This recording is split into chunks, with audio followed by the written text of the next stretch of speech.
Tuyul undul kesenang kesering sampai kendul. Kedua tela-tela tampak tuyul. Jangan jalannya miring-miring itu. Yang belum selesai menakut nong Cino. Pak Moyo terguling ke Bengawan Solo. Dengan irama alunan nong Cino.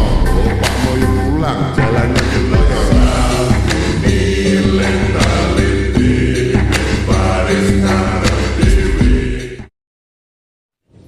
Assalamualaikum warahmatullahi wabarakatuh. Perkenalkan, saya Fahoirunisa Lalatu Hafsah dengan NPM 2021 14500 453. Saya Azmi Rahmatia dengan NPM 202114500497. Saya Raihana Dwira dengan NPM 2021 14500 469 dari kelompok 3.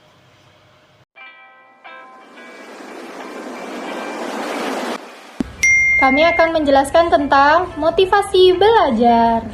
Kalian tahu nggak sih apa itu motivasi belajar? Apa tuh? Jadi, motivasi belajar adalah pendorong bagi perbuatan seseorang atau merupakan motif mengapa seseorang melakukan suatu proses belajar. Nah, adapun pengertiannya, kita ngambil dari menurut Sadirman.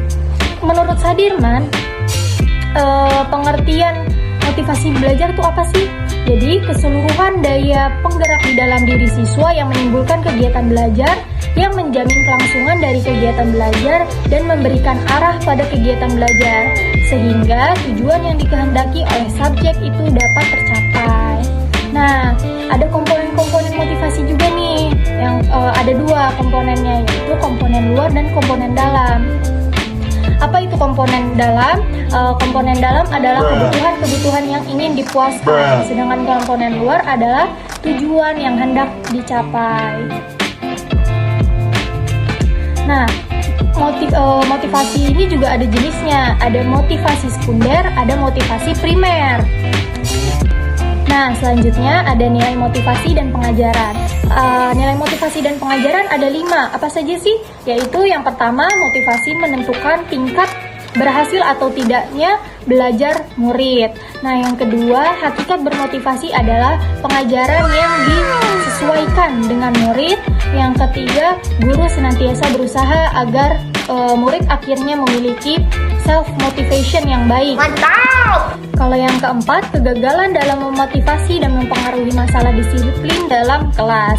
Nah, yang terakhir, yang kelima, penggunaan motivasi bukan saja melengkapi pengajaran, tetapi juga menjadi faktor yang menentukan pengajaran yang lebih efektif. Selanjutnya kita akan ngebahas apa sih? Nah, selanjutnya ada aspek-aspek motivasi. Aspek motivasi ada 2. Yang pertama, motivasi intristik, yaitu motif-motif yang menjadi aktif, berfungsinya sehingga tidak perlu rangsangan dari luar, karena dari dalam individu sudah ada dorongan untuk melakukan sesuatu.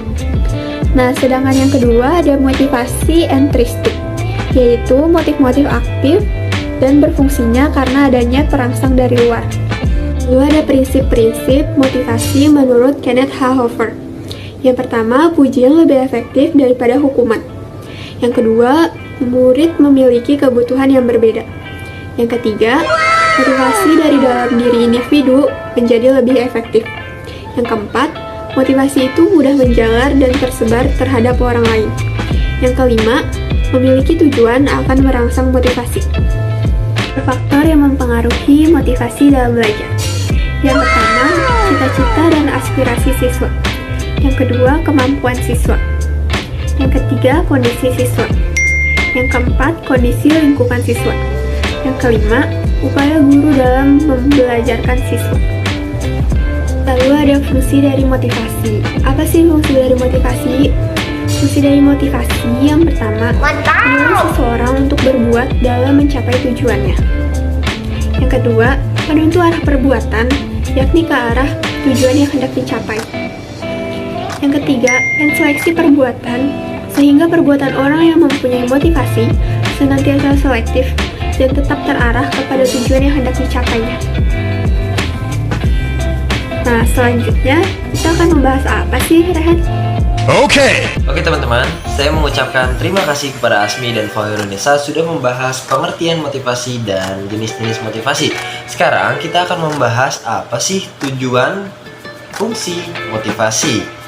Yaitu yang pertama adalah sebagai pendorong orang untuk berbuat dalam mencapai tujuan. Yang kedua adalah penentu arah perbuatan seseorang, yakni ke arah tujuan yang hendak atau yang ingin dicapai.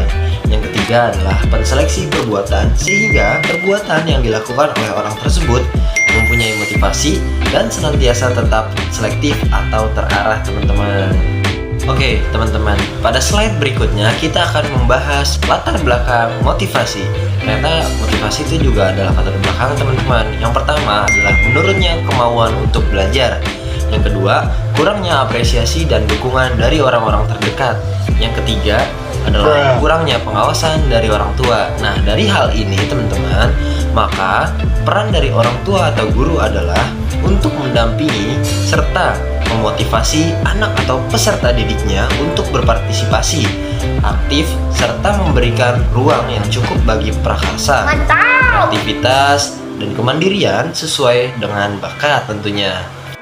Baik teman-teman, pada slide ini kita akan membahas upaya-upaya apa saja sih yang harus dilakukan orang tua agar atau untuk memotivasi anaknya agar semangat belajar nih. Yang pertama, tentu ada jalin hubungan yang harmonis dengan anak. Seperti apa? Seperti kita misalkan menanyakan tentang mata pelajarannya atau menanyakan PR-nya, serta kita akan membantu anak kita untuk mengerjakan PR. Oke, yang kedua adalah kenali karakteristik anak. Yang ketiga, tanamkan cara pandang yang positif tentang manfaat belajar. Apa tuh manfaat belajar? Kan tadi sudah banyak dijelaskan. Yang keempat adalah tumbuhkan cita-cita anak yang setinggi-tingginya. Sekarang kita akan membahas upaya-upaya apa saja sih yang harus dilakukan guru dan kita tentunya sebagai calon guru agar memotivasi anak didik kita untuk semangat belajar nih teman-teman. Yang pertama adalah memberikan angka atau nilai terbaik nih teman-teman. Yang kedua adalah memberikan hadiah. Yang ketiga adalah kompetisi.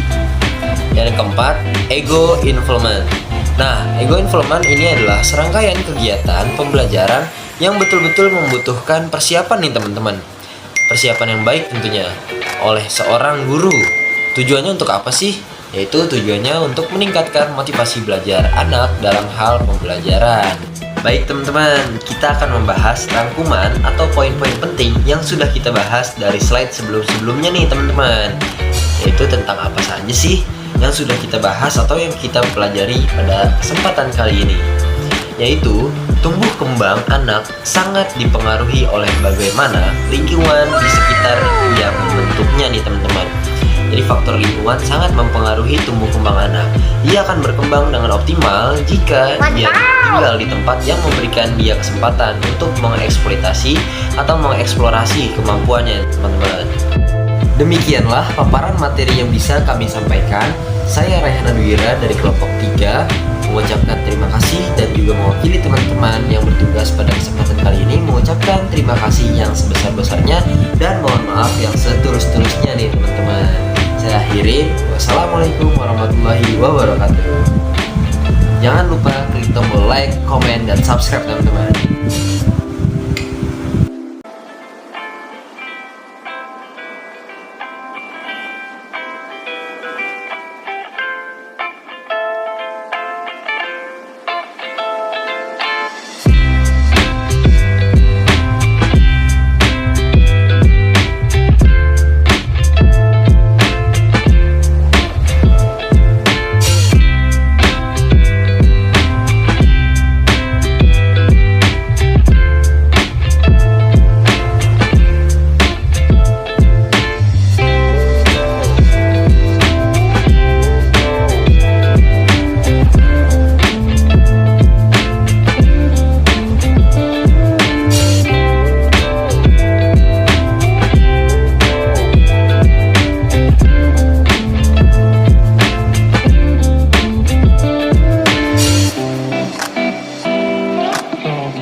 kata-kata motivasinya dong. Tujuan besar pendidikan bukanlah pengetahuan, tetapi tindakan. Nis. Satu kata buat memotivasi. Jangan malas belajar ya. Oke. Rehan, kata-kata motivasinya dong. Masa depan adalah milik mereka yang menyiapkan hari ini.